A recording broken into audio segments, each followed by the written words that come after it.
आज के हमारे सेशन का पर्पस है कि हम है ना बिना किसी टेक्निक को जाने। माइक बंद करिए सूर्य जी, अपना माइक बंद करिए। सब लोग माइक ऑफ करें अपना। मैं बोलूँगी, आपको टाइम दूंगी स्पेसिफिकली क्वेश्चन पूछने के लिए, बोलने के लिए, लेकिन अभी माइक ऑफ करें। आज का पता है पर्पस क्या है? हमको जानना ये हीलिंग होती क्या है और इसकी उपयोगिता क्या है, और ये प्रैक्टिकल है भी या बहुत ही इलॉजिकल सी चीज़ है। मतलब ये लॉजिकल है भी या नहीं है, और इसको लाइफ में, एक नॉर्मल लाइफ में कोई अप्लाई कर भी सकता है कि नहीं कर सकता, या ये कोई चौंचलेबाजी तो नहीं है क्या ये हीलिंग है क्या? और सब लोगों को ज़रूरत क्यों महसूस नहीं होती है? सिर्फ हम जैसे कुछ दुखी आत्माओं को ये हीलिंग वगैरह की ज़रूरत क्यों पड़ रही है? वरना हमारे खानदान में और भी तो लोग हैं ना, लोग हैं, रिश्तेदार हैं, वो जली कटी बातें कहकर भी खुश हैं, ताने मार के भी खुश हैं, आपकी बेइज्जती करके भी खुश हैं। या फिर आप देखते हैं ऐसे लोगों को जिनकी चमड़ी बहुत मोटी है, कि जिनको बहुत फर्क नहीं पड़ रहा अपनी लाइफ में, और वो मज़े भी कर रहे हैं। लेकिन ऐसा क्या कि हमारी चमड़ी इतनी पतली पॉलीथीन की क्यों बनी है कि हमको हर चीज़ का डंक लग जाता है, हमको हर चीज़ चुभ जाती है, और उस चीज़ को हम फिर अपने मन में रख के इतना सोचेंगे कि जितना ज़्यादा सोचेंगे उसके बदले में नोबेल प्राइज़ मिलेगा, कि फलाने फलाने इंसान ने फलाने फलाने दिन इतना ज़्यादा सोचा कि ज़्यादा सोचने का नोबेल प्राइज़ अब फलाने फलाने इंसान को जाता है। अर्चना जी हूँ बस, नहीं हीना जी हैं। तो इसीलिए आज का पर्पस हीलिंग को जानने का है, लेकिन हीलिंग की कोई डेफिनेशन नहीं दूंगी मैं आपको। मैं आप लोगों से प्रैक्टिकल एक्सपेरिमेंट करवाऊंगी। मैं आप लोगों के आपके असली चेहरे दिखाना चाहती हूँ, कि आप लोगों को खुद अपने चेहरे पता चले कि आपका चेहरा कैसा है। ठीक है, तो अभी मैं आप लोगों को कुछ इमोशन लिखवाऊंगी, कुछ इमोशन की लिस्ट बनवाऊंगी मैं आप लोगों से। मैं खुद बोलूँगी, आपको खुद देखना है कि ये आपके अंदर है या नहीं। जो आपके अंदर है आप उस पर टिक मार्क लगा देना, और जो इमोशन आपके अंदर नहीं है उस पर आप क्रॉस लगा देना कि ये तो मेरे अंदर नहीं है। और फिर ये देखना नेगेटिव इमोशन कितने आ रहे हैं और पॉजिटिव कितने आ रहे हैं। ठीक है, और किसी को बताने की जरूरत नहीं है। आपको लग रहा होगा हम नहीं बताएंगे, किसी दूसरे को, किसी को पता चल गया तो हमारे अंदर क्या क्या है, नहीं, वो अपने अपने पास ही रखना है। लेकिन आप लोगों को खुद से इच्छा होगी बताने की, लिखने के बाद, वो मेरी गारंटी है।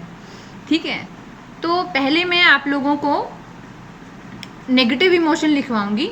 तो अपने पेज पर हेडिंग बनाए नेगेटिव इमोशन। ठीक है, और मैं लाइन वाइज लिखवाऊंगी। कम से कम 30-40 इमोशन नेगेटिव होंगे, या 25-30 होंगे। उसके बाद मैं पॉजिटिव की लिस्ट बनवाऊंगी, तो आप उन पॉजिटिव को भी लिखना, और जो इमोशन आपके अंदर है उस पर आप राइट वाला क्लिक मारोगे, हाँ ठीक है, और जो नहीं है उस पर आप क्रॉस मार दोगे कि नहीं, मेरे अंदर तो ये नहीं है। आपको बस इतना करना है। ठीक है, तो चलिए, मैंने बाकायदा इसकी लिस्ट बनाई है। सबसे पहले ना नेगेटिव लिख दिया आपने, नेगेटिव इमोशन। उसके नीचे हेडिंग लिखो हाई इंटेंसिटी। मतलब इनकी ना इंटेंसिटी बहुत ज़्यादा है।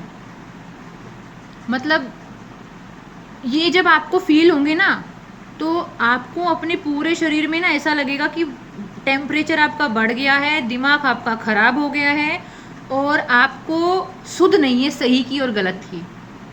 ठीक है, तो सबसे पहले है क्रोध, जिसको इंग्लिश में रेज बोलते हैं, RAGE। पहला है क्रोध। ये पूरा एक एक्सरसाइज हो जाएगा, उसके बाद आप ज़्यादा रिलेट कर पाओगे। अभी सिर्फ मैं जितना बोल रही हूँ उतना लिखो आप। दूसरा है घृणा, हेट।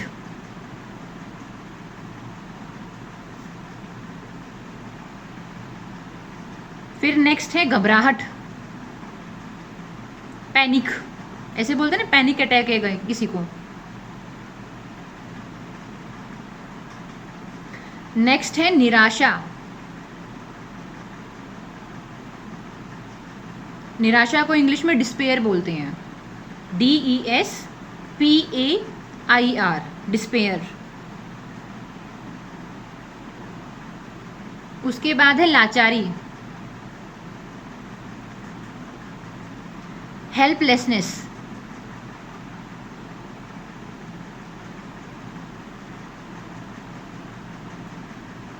उसके बाद है शक्तिहीन, पावरलेसनेस,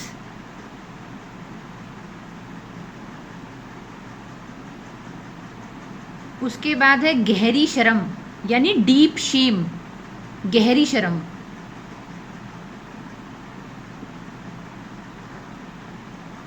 डीप शेम, और लास्ट में है emotional breakdown. Ma'am deep shame के ऊपर क्या था? शक्तिहीन। यस, शक्तिहीन, पावरलेसनेस, और लास्ट में है इमोशनल ब्रेकडाउन। पता है ये वाले जो इमोशन होते हैं ना, किसी को क्रोध है यानी आंखें लाल हो रखी हैं, इंसान गाली गलौज कर रहा है, फिजिकल अब्यूज़ पे आ जाता है, चाहे आप अपने बच्चों की पिटाई करो, चाहे हस्बैंड वाइफ आपस में गुस्सा करो, या भाई भाई की लड़ाई हो रही है, इवन बच्चे अपने माँ बाप के ऊपर हाथ उठा देते हैं या माँ बाप अपने बच्चों के ऊपर हाथ उठा रहे हैं, ये वो वाले इमोशन होते हैं। मतलब जहाँ पर ना आपकी जो कॉग्निटिव कैपेसिटी है, सोचने समझने की क्षमता गायब हो जाती है, आपको हेट्रेड फील होगा, घृणा फील होगी बहुत सारी चीज़ों से, आपको निराशा फील होगी, बहुत गहरी निराशा, आपको ना लाचारगी लगेगी कि मेरी ज़िंदगी कभी नहीं बदल सकती, मैं कभी इन चीज़ों से बाहर नहीं आ सकती, नहीं आ सकता, या आपको एक डीप शेम फील हो अपने बारे में, अपनी किसी कमी के बारे में, अपनी किसी लाइफ के बारे में, अपने परिवार के बारे में, अपने रिलेशनशिप के बारे में। यानी ये आपको देखना है कि आपको ना इन जो मैंने इमोशन लिखवाए, these are high intensity emotion, यानी ये जब आएंगे ना तो सुनामी की तरह आते हैं ये, ठीक है। अब ये इसका हीलिंग से क्या रिलेशन है वो मैं आप लोगों को इस एक्सरसाइज के बाद में समझाऊंगी, क्योंकि पहले इन चीज़ों को समझना, ये क ख घड़ा है, ABCD है हीलिंग के, इमोशन को डीप डाउन समझना। तो ये हाई इंटेंसिटी के होते हैं, इसमें इंसान रिएक्ट करता है, उसको रिस्पॉन्स करना नहीं आता। तो इसमें लिखिए आप, इसमें हमेशा रिएक्शन आएगी। अगर किसी इंसान को बार बार गुस्सा करने की प्रैक्टिस है, किसी को हेल्पलेसनेस की प्रैक्टिस है, किसी को पावरलेसनेस फील की प्रैक्टिस है, किसी को निराशा की प्रैक्टिस है, यानी कोई इंसान बहुत लंबे टाइम से कमज़ोर है, लाचार महसूस कर रहा है, कोई बहुत लंबे टाइम से गुस्सा ही कर रहा है, वो इंसान अब रिस्पॉन्स नहीं करेगा। रिस्पॉन्स का मतलब होता है दिमाग का इस्तेमाल करना, अब वो इंसान सिर्फ रिएक्ट करेगा।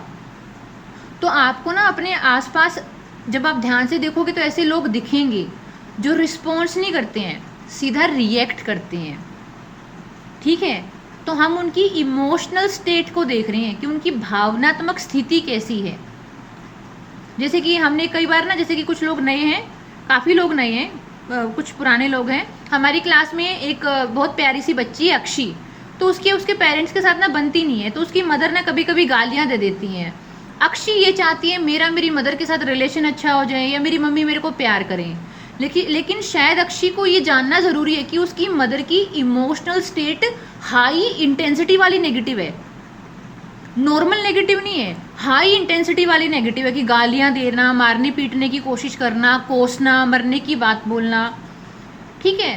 तो अगर कोई इंसान ना किसी की इमोशनल स्टेट को जान जाए तो उसको पता होगा कि इस इंसान को समझाने की कोशिश करनी भी नहीं करनी है, इसके साथ बहस करनी भी है कि नहीं करनी है, इसके साथ हमको अपनी एनर्जी शेयर करनी भी है कि नहीं करनी है, या यहाँ से चुपचाप निकल जाना सही है। सामने वाले इंसान खुद ठंडा हो जाएगा।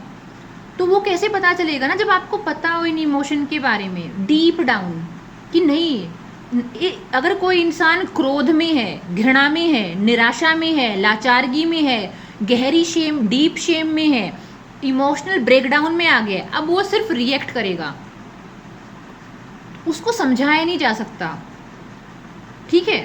तो ये आपका, ये दूसरों के कॉन्टेक्स्ट में है। अगर हमारे अंदर ये सब चीज़ें हैं तो हम देखेंगे हम अपनी चीज़ों को कैसे ठीक कर सकते हैं। मान लो ये 7-8 इमोशन है आपके अंदर, इनमें से कोई एक है या कोई 2 है या कोई 3 है, वो आप खुद आइडेंटिफाई कर पाओगे कि हाँ मैं इस चीज़ को अपने अंदर फील करती हूँ, मैं करता हूँ। दूसरा लिखिए लेस इंटेंसिव। अभी हमने हाई इंटेंसिटी वाले इमोशन रखे, और इसी हाई इंटेंसिटी को जो फील करता है वो लाइफ में आगे जाके सुसाइडल होता है, क्योंकि कोई इंसान बहुत गुस्से में रहेगा, सबको ही गाली दे रहा है, ऑफिस वालों को गाली दे रहा है, फैमिली वालों को गाली दे रहा है, रिश्तेदारों को गाली दे रहा है, अपनी वाइफ को, अपने बच्चों को गाली दे रहा है, वो लाइफ में अकेला हो ही जाएगा, क्योंकि कोई भी गालियाँ नहीं सुनेगा।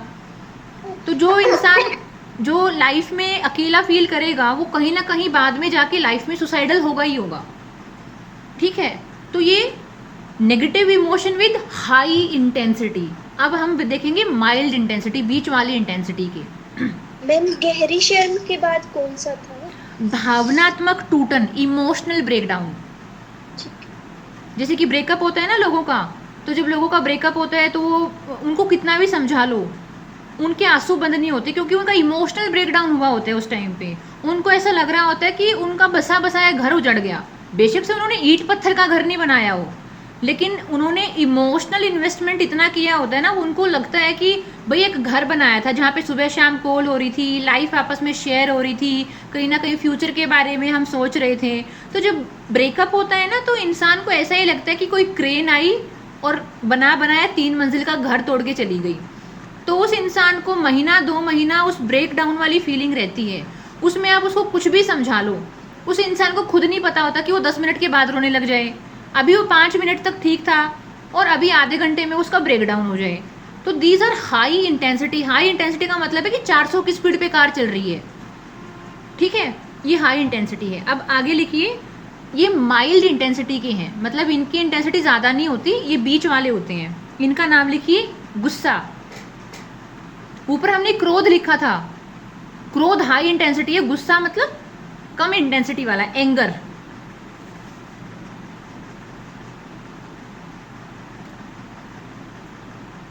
गुस्से के बाद है डर, फियर, डर महसूस होना। उसके बाद है चिंता, एंजाइटी।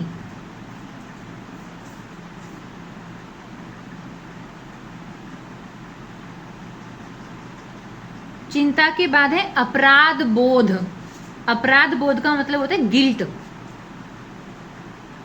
मतलब गिल्ट को बोलते हैं कि ऐसा लगता है हमने कोई अपराध कर दिया हो। अपराध बोध, गिल्ट।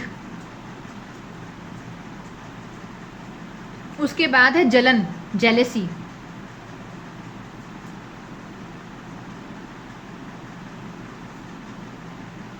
उसके बाद है असुरक्षा,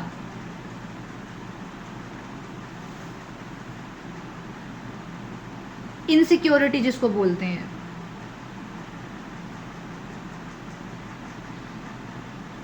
उसके बाद है दुख, जिसको ग्रीफ बोलते हैं।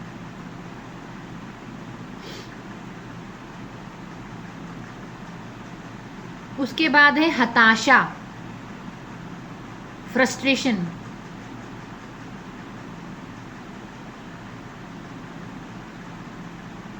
उसके बाद है मन में कड़वाहट होना, रिसेंटमेंट जिसको बोलते हैं। मैं एक बार फिर से रिपीट करती हूँ सारी चीज़ें। सबसे पहले गुस्सा मतलब एंगर, डर, फियर, चिंता, एंजाइटी, अपराध बोध, गिल्ट, जलन, जेलेसी, असुरक्षा, इनसिक्योरिटी, दुख, ग्रीफ, हताशा, फ्रस्ट्रेशन, मन में कड़वाहट, रिसेंटमेंट। ये ना बीच वाले इमोशन होते हैं। इसमें पता है क्या है, जैसे कि ऊपर हमने लिखा क्रोध, नीचे हमने लिखा गुस्सा। क्रोध का मतलब बहुत हाई इंटेंसिटी से आया है, और गुस्से में क्या होता है, इंटेंसिटी कम होती है। जब बच्चे पे गुस्सा कर दिया, छोटा सा चिल्ला दिया उसके ऊपर कि ये खाना क्यों फेंक दिया, ये ऐसा क्यों कर दिया। लेकिन क्रोध में क्या होता है, कभी कभी देखा है, कभी कभी कोई इंसान बहुत ज़्यादा गुस्से में सामने वाले इंसान का मर्डर कर देता है। उसने कोई प्लानिंग नहीं करी थी, उसने कोई सोचा नहीं था, लेकिन एट अ मोमेंट उसको इतना ज़्यादा गुस्सा आया कि उसने पता नहीं चला उसने कब किसी को गोली मार दी या कब किसी को जान से मार दिया। ठीक है, पता नहीं चलता। तो ऊपर वाले जो इमोशन है ना, उनकी इंटेंसिटी बहुत ही ज़्यादा है, और ये जो नीचे वाले इनकी कम है ऊपर वालों की तुलना में। तो यहाँ पे इंसान क्या कर रहा है, उसको लगातार डर है, अपने फ्यूचर का डर है, रिश्तों के चले जाने का डर है, शायद अपनी इमेज के कम हो जाने का डर है। अब आपको देखना है कि आपने जो इमोशन लिखे ना, आप एरो लगा के लिख सकते हो कि आपके अंदर कौन सा डर है। अगर मैंने लिखा एंगर, तो आप फील करो आपको किस चीज़ के बारे में एंगर फील होता है अपनी लाइफ में। अगर मैंने बोला है डर, तो देखो आपको कौन सा डर है। इमेज खराब होने का डर है, कोई रिश्ता टूटने का डर है, कोई जज कर देगा उसका डर है, कौन सा डर है आपके अंदर? अगर मैंने लिखा एंजाइटी, तो किस चीज़ की एंजाइटी है? ये मतलब ये प्रैक्टिकल एक एक्सरसाइज है आपके लिए कि भाई किस चीज़ की एंजाइटी है, और आप जो फील कर रहे हो ना वो आपको तुरंत याद आएगा, बहुत सोचना नहीं पड़ेगा। अगर आप किसी चीज़ को लेकर एंजाइटी है तो तुरंत आएगा आपको कि अच्छा मेरे को ना इस चीज़ को लेकर एंजाइटी है। किस चीज़ को लेकर गिल्ट है? अपराध बोध, कि अच्छा मेरे अंदर ये गिल्ट है कि मेरे पास्ट के इतने साल ख़राब हो गए, कोई रिलेशनशिप में बहुत इन्वेस्टमेंट किया था, उसने उतना अच्छा रिटर्न नहीं दिया, या ये गिल्ट है कि मैंने मेरे पेरेंट्स के साथ बहुत ख़राब बिहेव कर दिया, लड़ाई झगड़ा किया, गाली गलौज किया।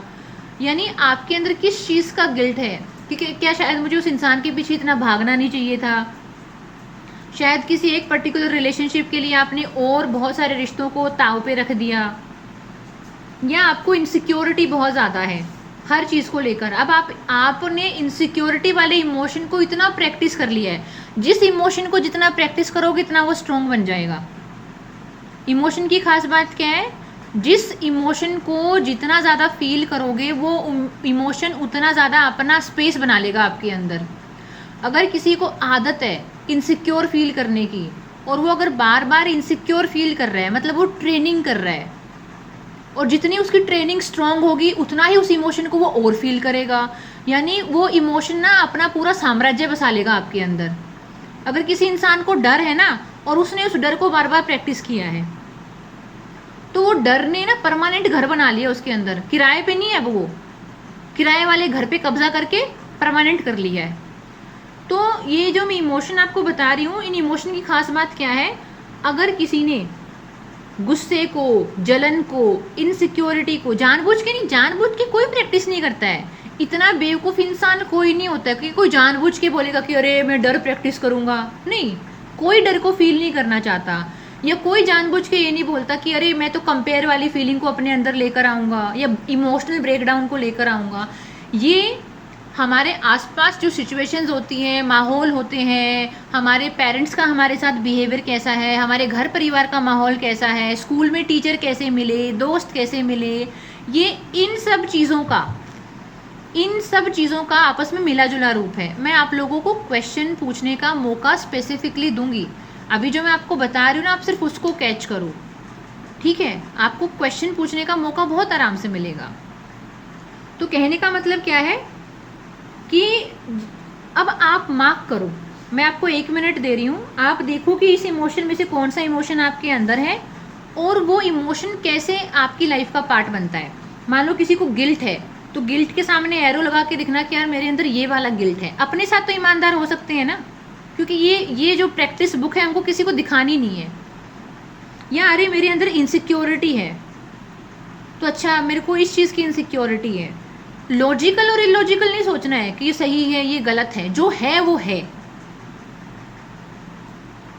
मन में लेकर कड़वाहट है, रिसेंटमेंट है, किसके खिलाफ कड़वाहट है, जो है वो है।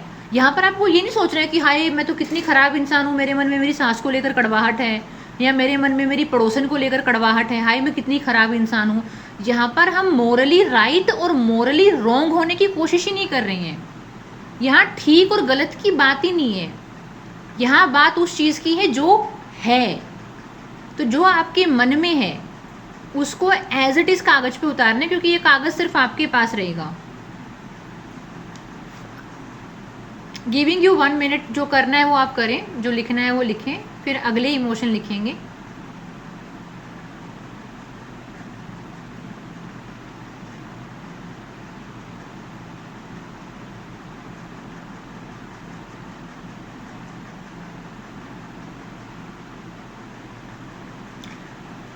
बिल्कुल रिलैक्स माइंड के साथ चीज़ों को लेना है, प्रेशर नहीं डालना है अपने ऊपर। अगर 100% में से 60%, 70% भी अगर फोकस है तो आपको एक फ्रेमवर्क मिल जाएगा जिसको आप बाद में भी प्रैक्टिस कर सकते हैं। मतलब मैं यहाँ पे कोई कोर्स बेचने नहीं आई हूँ कि मेरा पर्पज़ ये है कि मैं पहले लोगों को 1 घंटा बिठाऊंगी फिर 4 कोर्सेज के बारे में बताऊंगी। मेरा सच में पर्पज़ है कुछ ऐसी चीज़ दे के जाऊँ जो आप हमेशा अपने पास रख पाओ उस कॉन्सेप्ट को, और वो कॉन्सेप्ट हमेशा आपकी हेल्प करे। ठीक है, चलिए आगे लिखिए, लो इंटेंसिटी के इमोशन है तो ये भी नेगेटिव ही। पहले हमने हाई इंटेंसिटी लिखा, फिर हमने माइल्ड इंटेंसिटी रखा, फिर हमने लो इंटेंसिटी रखा। तो अभी लो वाले लिखो आप, है तो ये भी नेगेटिव ही लेकिन क्या है, लो है। सबसे पहले लिखिए तनाव, जिसको स्ट्रेस बोलते हैं इंग्लिश में। उसके बाद है चिंता, वरी। उसके बाद है ज़्यादा सोचना, ओवर थिंकिंग।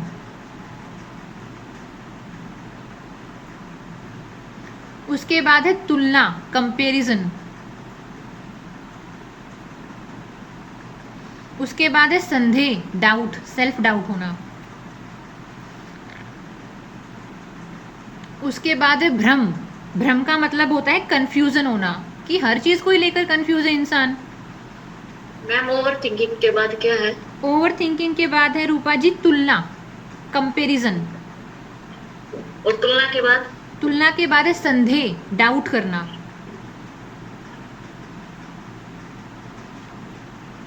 और डाउट के बाद है कंफ्यूजन, मतलब भ्रम होना।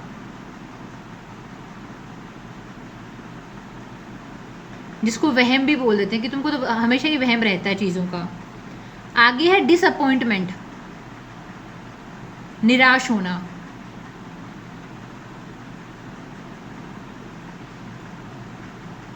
उसके बाद है अकेलापन, लोनलीनेस।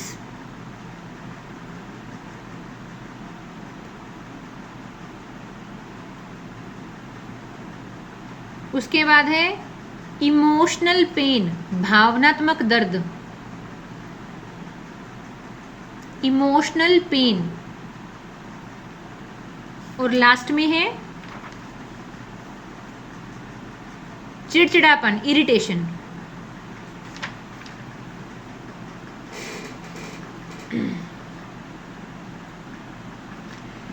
अब ये इमोशन है आपके, मैं वो रिपीट कर देती हूँ। तनाव यानी स्ट्रेस, चिंता, वरी, ज़्यादा सोचना, ओवर थिंकिंग, तुलना, कंपैरिजन, संदेह, डाउट, भ्रम, कंफ्यूजन होना, निराशा, डिसअपॉइंटमेंट, अकेलापन, लोनलीनेस, भावनात्मक दर्द, इमोशनल पेन, चिड़चिड़ापन, इरिटेशन। अब आप देखो कि इनमें से आपने किस चीज़ को बहुत बार प्रैक्टिस किया है।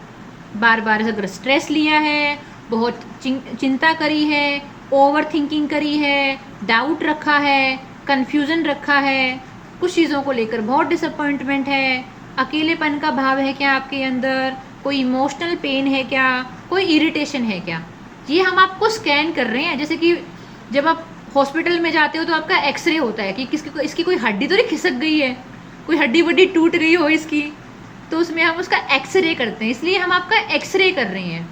आप देखो अब किस चीज़ का स्ट्रेस है। अब मैं आपको 2 मिनट देती हूँ, आप लिखो जो भी आपके जहन में आ रहा है, जो आपके मन में आ रहा है कि अच्छा मुझे इस चीज़ का स्ट्रेस है, मुझे इस चीज़ की चिंता है, इस चीज़ को लेकर ओवर थिंकिंग होती है, इस चीज़ को लेकर डाउट होता है या कन्फ्यूजन रहता है। आप अपने 2 मिनट लो, लिखो पूरी ईमानदारी के साथ।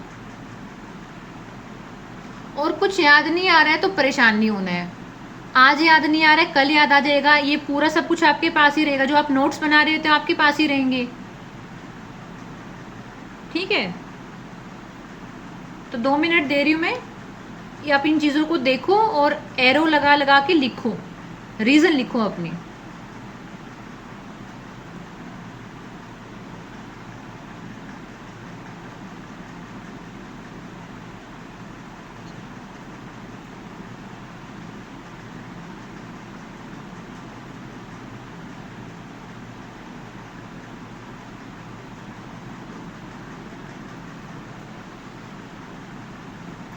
ये जो इमोशन हमने फ़िलहाल लिखे, ये मेजॉरिटी ऑफ पीपल में होते हैं अलग अलग वेरिएशन में।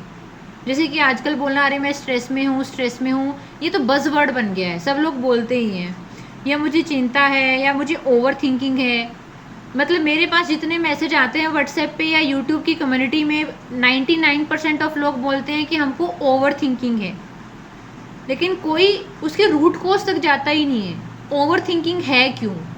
क्योंकि हमको ना स्कूल में बताया जाता है, ना पेरेंट्स बताते हैं, ना कोई कॉलेज में ऐसी व्यवस्था है, और इतना ज़्यादा डीप में जाके बहुत कम लोग तैरना पसंद करते हैं कि इतने भी डीप में जाके हम चीज़ों को रिसर्च कर सकते हैं, क्योंकि सरफेस लेवल वाली ही चीज़ें बहुत पॉपुलर हैं, उन्हीं में काम चल जाता है लोगों का।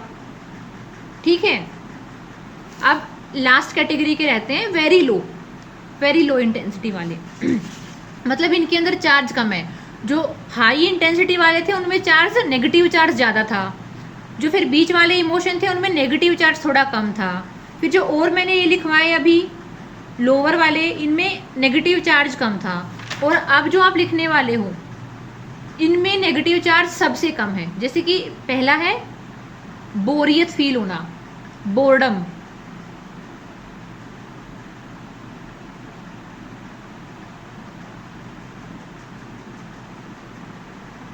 बोरियत। हाय मैम, इस टॉपिक का नाम क्या है? इस टॉपिक का नाम है वेरी लो नेगेटिव इमोशन, यानी ये वेरी लो वाले हैं। ऊपर वाले जो हमने लिखे थे सबसे शुरुआत में जो लिखे थे वो हाईली नेगेटिव थे। फिर जो हमने दूसरे नंबर पे लिखे थे वो उनसे कम थे, लो लेवल पे थे। फिर जो हमने तीसरे नंबर पे लिखे वो और लो कैटेगरी के थे। यानी चार्ज कम होता जा रहा है और ये लोवेस्ट है, ये सबसे कम है। यानी इनमें सबसे कम नेगेटिव चार्ज होता है। होती तो ये भी नेगेटिव इमोशन है, लेकिन इनके पीछे फोर्स कम होती है। ये आपका उतना दिमाग खराब नहीं करेंगे जितना सबसे ऊपर वाले कर रहे हैं। तो इसका नाम है लोवेस्ट कैटेगरी वाले इमोशन है जो नेगेटिव इमोशन में आते हैं। पहला है बोरियत फील होना, बोर्डम। फिर है असहजता, डिस्कम्फर्ट। मुझे पता है ये स्कूल वाले काम जैसा लग रहा है, हाई फाई बातें नहीं चल रही हैं, लेकिन ये ABCD है। ये अभी आपको आधे घंटे के बाद समझ में आएगा और ये कॉन्सेप्ट फिर आपको अच्छा लगेगा। अभी तो लग रहा होगा टीचर डिक्टेट कर रही है, स्कूल में बच्चे लिख रहे हैं अनुलोम विलोम ठीक है। असहजता, डिस्कम्फर्ट। उसके बाद है उदासीनता, इनडिफरेंस। उदासीन होना यानी किसी चीज़ में इंटरेस्ट ही नहीं है, इनडिफरेंस फील होना। लैक ऑफ मोटिवेशन, ये किसी चीज़ को लेकर मोटिवेशन ही नहीं है। सैडनेस, उदासी।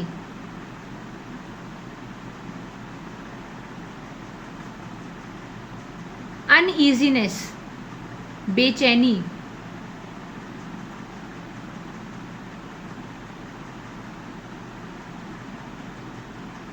लैक ऑफ मोटिवेशन के बाद क्या बोले? लैक ऑफ मोटिवेशन के बाद है सैडनेस, उदासी। उदासीनता के बाद क्या है? उदासीनता के बाद है लैक ऑफ मोटिवेशन। इंटरेस्ट मतलब ना, लैक ऑफ मोटिवेशन, मोटिवेशन की कमी। उससे ऊपर था उदासीनता। उदासीन का मतलब होता है इनडिफरेंस। इनडिफरेंस यानी आप उस चीज़ से ना इनडिफरेंट हो गए हो, आपको उस चीज़ से कोई फर्क ही नहीं पड़ रहा। Indifferent feel. एक बार ये वाला शुरू से बोल दो आप। ठीक है, सबसे पहले बोरियत है, बोर्डम। फिर असहजता है जिसको डिस्कम्फर्ट भी बोल देते हैं। फिर उदासीनता है जिसको इनडिफरेंस बोलते हैं। फिर लैक ऑफ मोटिवेशन है। फिर सैडनेस, उदासी है। उसके बाद बेचैनी है जिसको अनईजीनेस बोलते हैं। उसके बाद है डिसकनेक्टेड, महसूस करना, यानी आप खुद से ही डिसकनेक्टेड हो।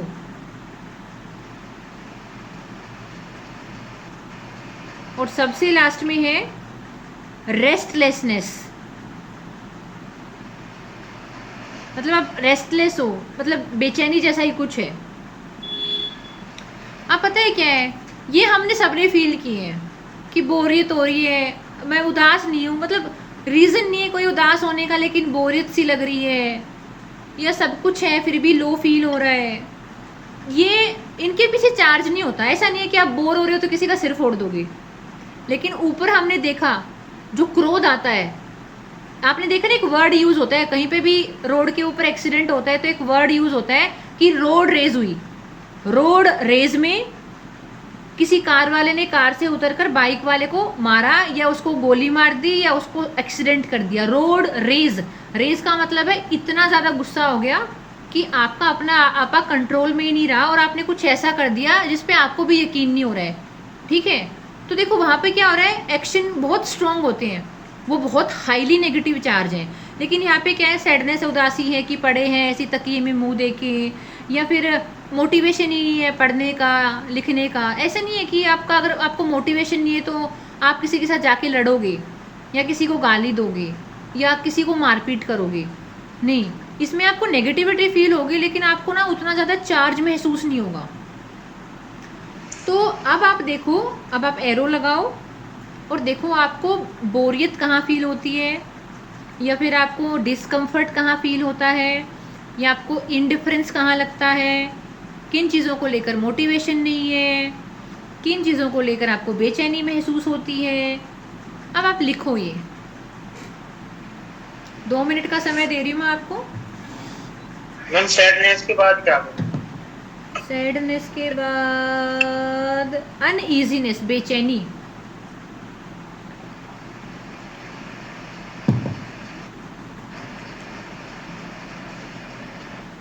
Hi ma'am, can you please explain the emotion of emotional breakdown? अगर कोई पर्सन को बहुत रोना आ रहा है विद हाई इंटेंसिटी, तो क्या वो इसी में कवर होगा? हाँ बाबू, वो इसी में कवर होगा। और आप पर्टिकुलर क्वेश्चन पूछना, मैं उसको आंसर करूँगी। आपके क्वेश्चन को छोड़कर मैं भागूंगी नहीं। एक बार टॉपिक कंप्लीट कर देती हूँ, उसके बाद मैं आपके क्वेश्चन लूँगी। आपका भी है, किसी और का भी है, तो मैं लूँगी, उसको इग्नोर नहीं करूँगी, ठीक है। तो अभी पता है क्या है, जिन भी लोगों को लगता है ना कि हमको हीलिंग चाहिए, जिन भी लोगों को लगता है कि हमको कोई कोर्स ज्वाइन करना है या मेडिटेशन करना है, किसी गुरु को सुनना पड़ रहा है या कोई ध्यान लगाना पड़ रहा है, वो लोग इन चीज़ों को फील कर रहे होते हैं, डिस्कम्फर्ट को फील कर रहे होते हैं, इमोशनल ब्रेकडाउन को फील कर रहे होते हैं। और पता है क्या है, मैंने क्या बोला था, जिस इमोशन को जितना आप अपने अंदर महसूस करोगे, आपके नर्वस सिस्टम को उस इमोशन को फील करने की प्रैक्टिस हो जाती है। अगर किसी इंसान ने डर को बहुत महसूस कर लिया है या कंपैरिजन को बहुत अपने अंदर फील कर लिया है, तो अब वो इंसान उस चीज़ का बहुत आदी हो गया है, यूज टू हो गया है, ये उसका पैटर्न बन गया। पैटर्न का मतलब क्या है, पैटर्न क्या होता है, मान लो आपने एक कपड़ा देखा, उस कपड़े पे फूल बने हुए हैं, तो उस पूरे ही कपड़े पे एक जैसे फूल बने हुए, तो बोलोगे इस कपड़े के ऊपर फूलों का पैटर्न है। वैसा ही है, पैटर्न का मतलब क्या है कि आपको बार बार उस इमोशन को फील करने की आदत है। इमोशनल ब्रेकडाउन कब होता है, जैसे खुशी ने बोला, पता है क्या होता है, हम है ना इन सब इमोशन को अपने अंदर फील करते हैं लेकिन हमको प्रोसेस करने नहीं आते, हम फील करके इग्नोर कर देते हैं। प्रोसेस का मतलब क्या होता है, शरीर से रिलीज़ हो जाना, मन से रिलीज़ हो जाना, लेकिन ये हमारे अंदर ना स्टोर होते रहते हैं। मान लो कि कोई बच्चा है जिसको घर पे कोई प्यार नहीं मिला या बहुत क्रिटिसिज्म मिल गया, या फिर उसने घर पे बहुत हिंसा वाला माहौल देख लिया, मम्मी पापा की लड़ाइयाँ देख ली। अब एक बच्चा है जो अपने माँ बाप को लड़ता हुआ देखेगा ना, वो इनसिक्योर फील करता है, क्योंकि बच्चे के लिए तो उसके माँ बाप ही दुनिया है। उसको लगेगा कि अरे मेरी दुनिया ही आपस में लड़ रही है, उसको इनसिक्योरिटी आएगी, उसको डर आएगा। तो जब हम किसी इमोशन को बार बार फील करते हैं, वो हमारी बॉडी में स्टोर हो जाता है। मेरे एक क्लाइंट हैं तो वो केरला कर्नाटका से, लेकिन वो यूएस में रह रहे हैं। उन्होंने बचपन में अपने पेरेंट्स को इतना ज़्यादा लड़ते हुए देखा, और ऊपर से उनके फादर साहब की जॉब है ना वो ट्रांसफरेबल थी, तो बार बार उनके फादर साहब का ट्रांसफ़र होता रहता था। तो उनकी मम्मी को बहुत परेशानी होती थी नई नई जगह सेटल होना, और मम्मी पापा की आपस में बनती नहीं थी, और मम्मी सारा गुस्सा इस बच्चे के ऊपर उतार देती थी।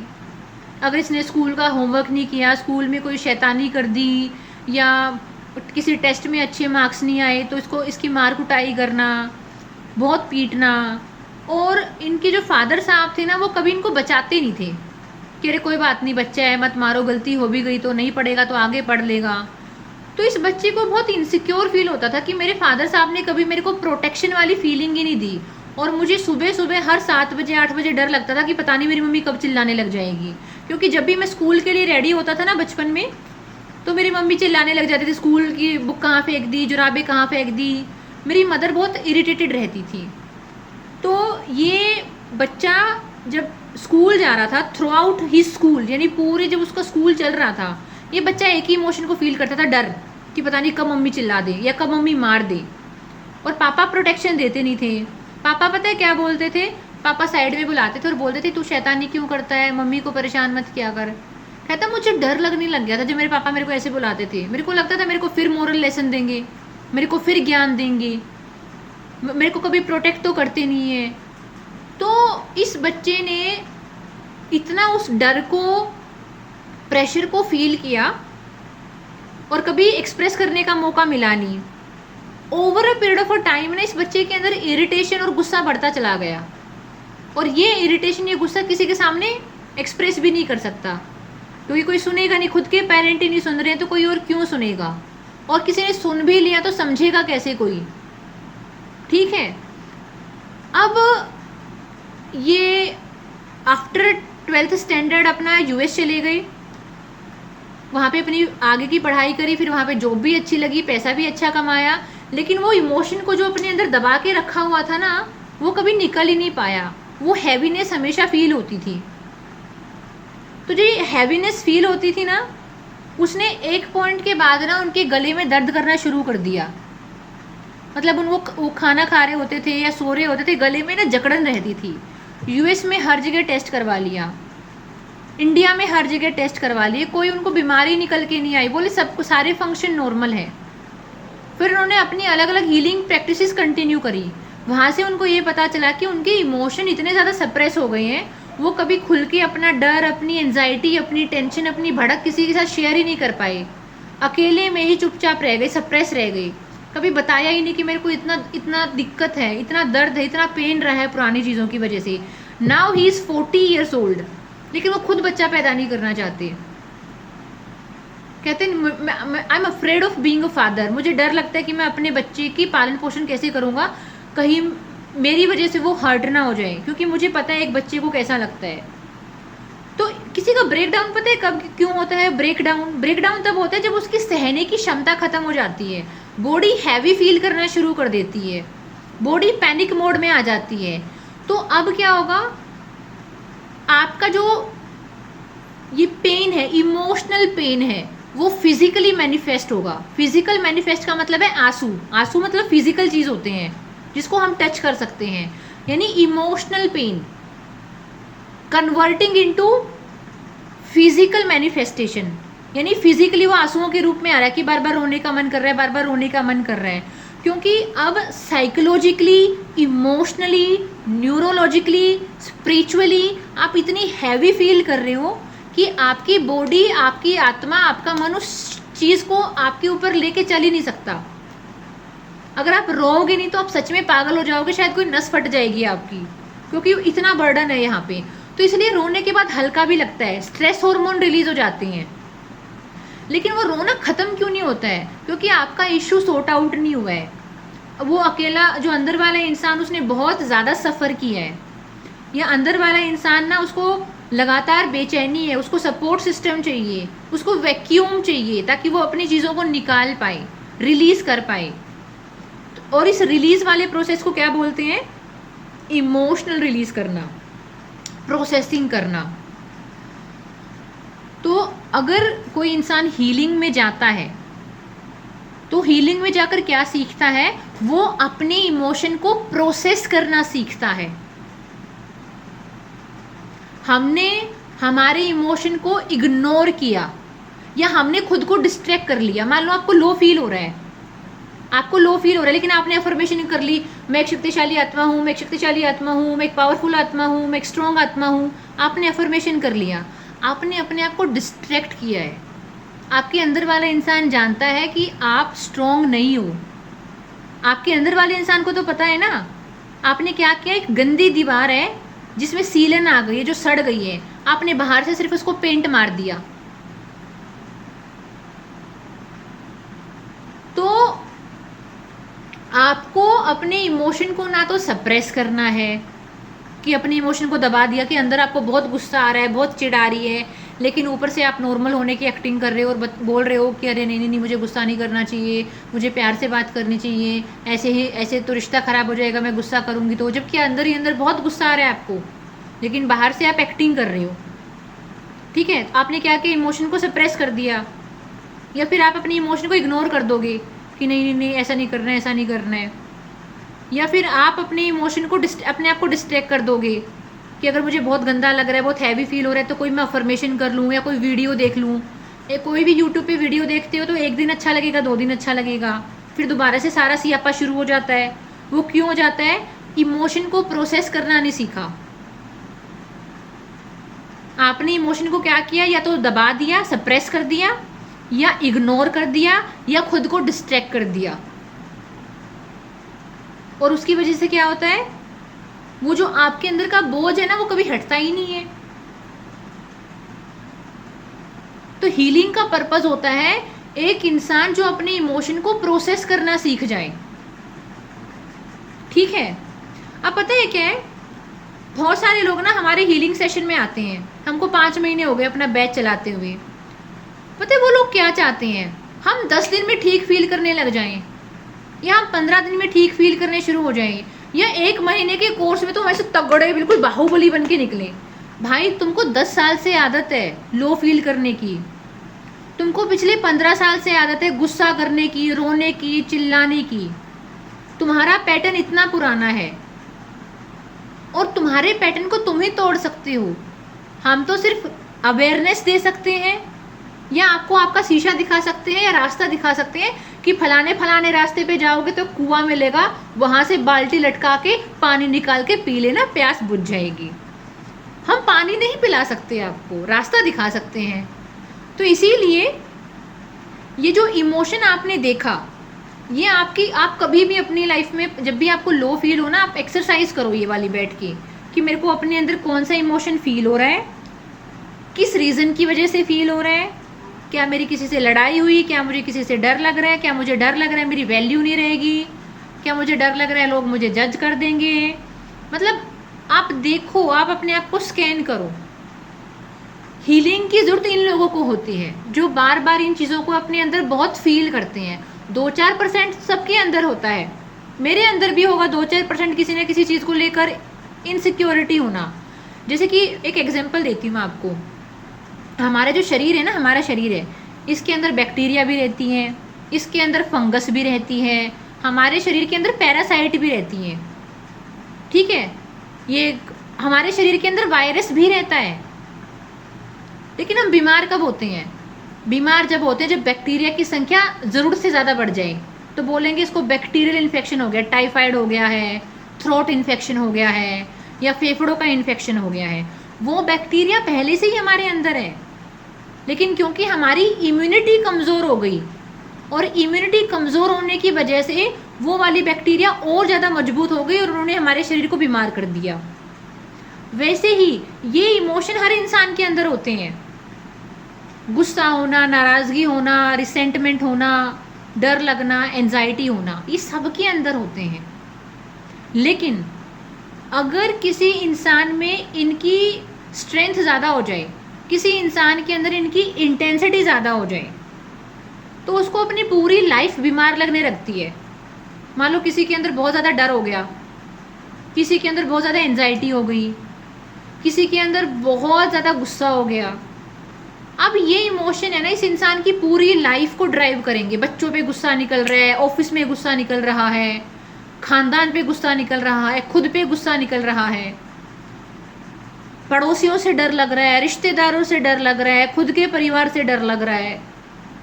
एक इमोशन ने आपकी पूरी जिंदगी को काबू में कर लिया। Now you need healing. क्यों? क्योंकि एक इमोशन आपकी पूरी जिंदगी के ऊपर काबू किए हुए है। इमोशन आपको काबू ना करें, आप अपने इमोशन को मास्टर करो कि मैं इस इमोशन को अपने अंदर फील करना चाहती हूँ। अब ये जितने मैंने इमोशन लिखवाए, इनको तो ऑब्वियसली आप फील नहीं करना चाहोगे। कोई नहीं चाहेगा कोई बोर्डम को फील करे, कोई नहीं चाहेगा किसी एंजाइटी को फील करें, लेकिन मैं बताना चाहती हूँ ये इमोशन सब में है, ये मेरे में भी है, बस मैंने अपने ऊपर काम करके इनकी इंटेंसिटी कम कर दी है। हो सकता है मेरे अंदर भी कोई फियर हो, और है मेरे अंदर भी फियर, लेकिन जो फियर है ना, मेरे अंदर का डर होगा, वो मेरी ज़िंदगी को चला नहीं रहा, ड्राइविंग सीट पर नहीं है वो, ठीक है। कहीं होगा 1-2% छोटा मोटा, या कोई होगी छोटी मोटी इनसिक्योरिटी, लेकिन वो मेरी ज़िंदगी को लीड नहीं कर रही, लीडर नहीं है मेरी लाइफ की वो। तो छोटे मोटे डर, छोटी मोटी एंजाइटी, छोटी मोटी नेगेटिविटी तो सबके अंदर होती है, लेकिन वो जब बहुत ज़्यादा हो जाए और आपकी पूरी लाइफ के ऊपर कंट्रोल कर ले, तो आपको हीलिंग चाहिए, ठीक है। अभी इसका सेकंड पार्ट शुरू करते हैं। पॉजिटिव इमोशन लिखेंगे, और पॉजिटिव इमोशन कैसे लिखेंगे?